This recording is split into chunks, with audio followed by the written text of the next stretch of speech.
Maqaa Abbaa kan Ilmaa kan Hafuura Qulqulluu Waaqa tokkoon Amiin. Cidhi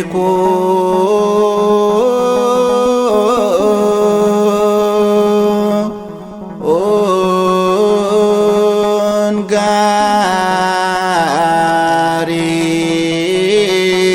gaariidha,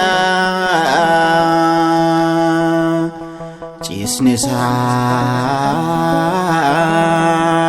qulqulluu, misirroowwan beeksifatanii jaalala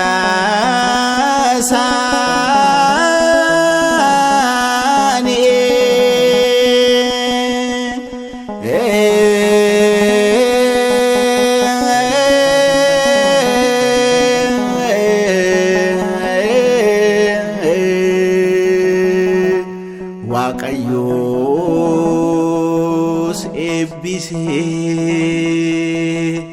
tokko ta'aniiru.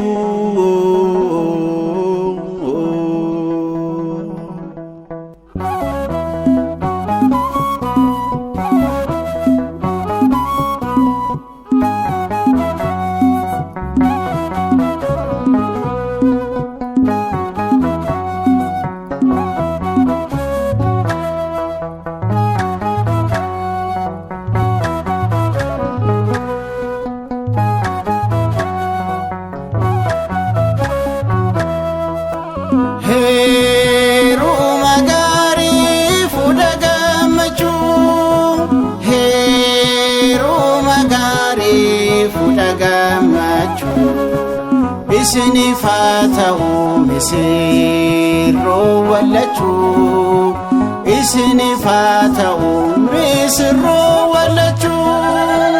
Heeruma gaarii fuudha gammachuu, heeruma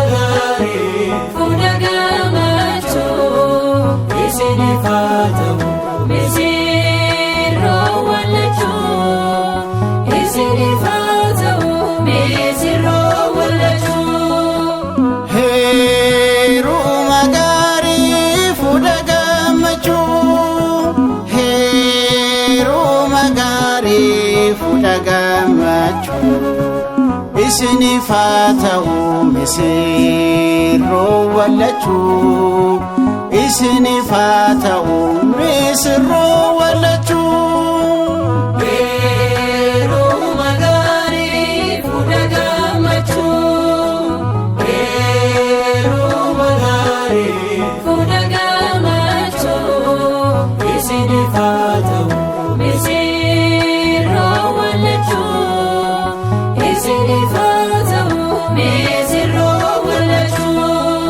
Horaa baay'aadhaa cirracha galaanata, yaadaan walii galaa afaan tokko ta'a. Waaqayyo eebbisee jireenya keessanii, isin haa baay'isuu hundaa argatanii, isin haa baay'isuu hundaa argatanii. Heeruma gaarii fuudha gammachuu, heeruma gaarii fuudha gammachuu, isiniif haa ta'u misirroo wallachuu, isiniif haa ta'u misirroo wallachuu. Maatii garaa garaa irraa dhalatanii, iyyaama Waaqayyoon kan wal filatanii, gamoo guddaa Xiyoon keessa dhaabbatanii, jaalalaaf tokkummaa keessa keessan ibsitanii jaalalaaf tokkummaa keessan ibsitanii.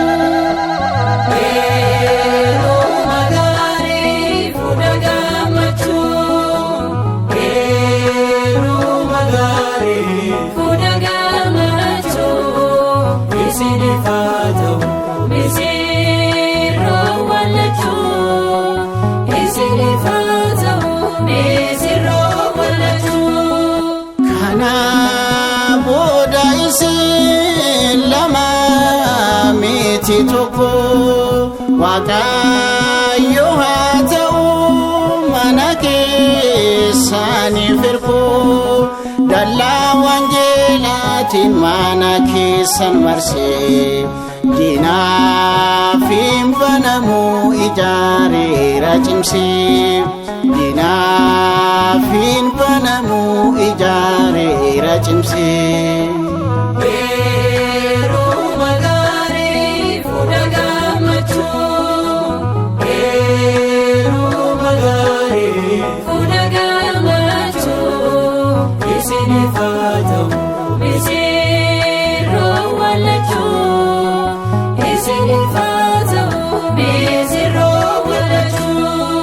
Horaa baay'aadhaa cirracha galaanata yaadaan walii galaa afaan tokko ta'a Waaqayyo eebbisee jireenya keessanii isin haa baay'isu hundaa argatanii isin haa baay'isu hundaa argatanii.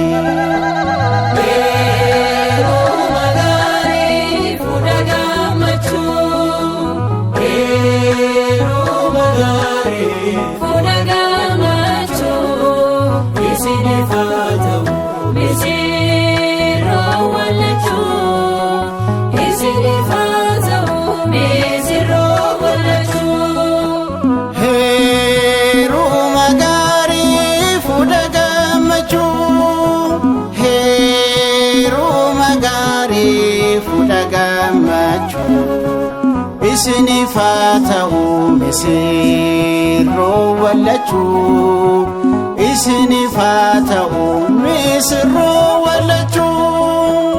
Heeruma gaarii fuudha gammachuu heeruma gaarii fuudha gammachuu isiniif haa ta'u.